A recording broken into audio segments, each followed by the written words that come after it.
ఆంధ్రప్రదేశ్ ఉప ముఖ్యమంత్రిగా పవన్ కళ్యాణ్ కాసేపట్లో బాధ్యతలు స్వీకరించనున్నారు. విజయవాడలోని డిప్యూటీ సీఎం క్యాంప్ ఆఫీసులో రాష్ట్ర ఉప ముఖ్యమంత్రిగా బాధ్యతలు స్వీకరించనున్నారు. అనంతరం ఉదయం 11:30 ఐఏఎస్ ఐపీఎస్ అధికారులతో భేటీ కానున్నారు. ఈ సమావేశం ముగిసిన వెంటనే మధ్యాహ్నం 12 గంటలకు గ్రూప్ 1, గ్రూప్ 2 అధికారులతో మాట్లాడనున్నారు పవన్. అనంతరం 12:30 పంచాయతీ సెక్రటరీ అసోసియేషన్తో సమావేశం కానున్నారు. ఇవాళ రాత్రి మంగళగిరి జనసేన పార్టీ ప్రధాన కార్యాలయంలో పవన్ కళ్యాణ్ బస చేయనున్నారు.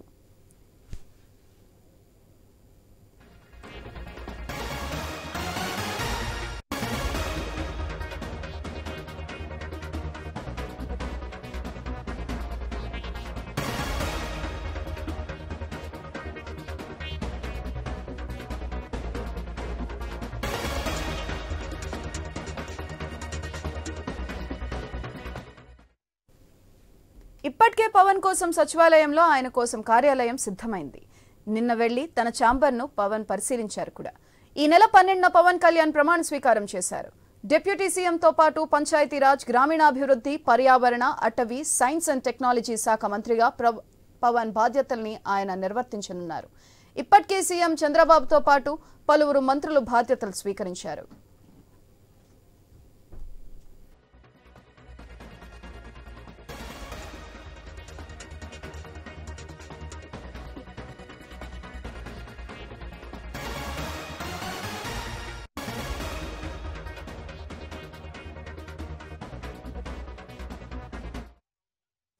(2019) జరిగిన ఎన్నికల్లో తాను పోటీ చేసిన 2 స్థానాల్లో ఓడిపోయారు పవన్ కళ్యాణ్. ఇటీవల జరిగిన అసెంబ్లీ ఎన్నికల్లో పిఠాపురం నుండి పోటీ చేసి ఘన విజయం సాధించారు. భారీ మెజార్టీతో విజయం సాధించి ఏకంగా డిప్యూటీ సీఎం పదవి దక్కించుకున్నారు. దీనికి సంబంధించి మరింత సమాచారం మా ప్రతినిధి హరీష్ ఫోన్ లైన్ ద్వారా అందిస్తారు. హరీష్, చెప్పండి.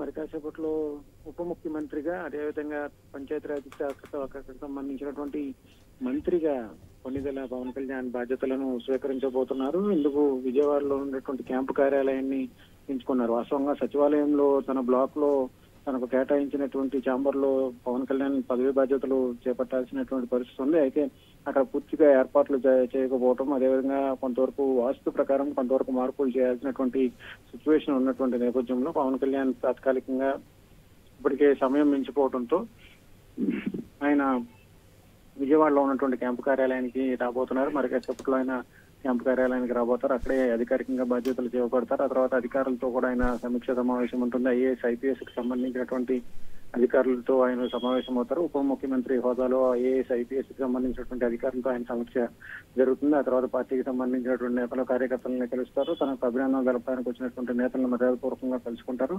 ఆ తర్వాత ఆయన పవన్ కళ్యాణ్ తిరిగి కేంద్ర పార్టీ కార్యాలయానికి వెళ్లే విధంగా షెడ్యూల్ ఖరారైంది. మొత్తం మీద తొలిసారిగా ఎమ్మెల్యే అయిన తర్వాత ఆయన ఏకంగా డిప్యూటీ సీఎం గా కూడా బాధ్యతలు చేపట్టారు. దీంతో ఇప్పుడు ఆయన పదవి బాధ్యతలు చేపట్టేందుకు అధికారికంగా ఏర్పాట్లు చేసినటువంటి సిచ్యువేషన్ కనిపిస్తుంది. మరి కాసేపట్లోనే పవన్ కళ్యాణ్ అధికారికంగా బాధ్యతలు స్వీకరించేందుకు అన్ని ఏర్పాట్లు పూర్తి చేశారు. Sudhatri. Right, thank you Harish.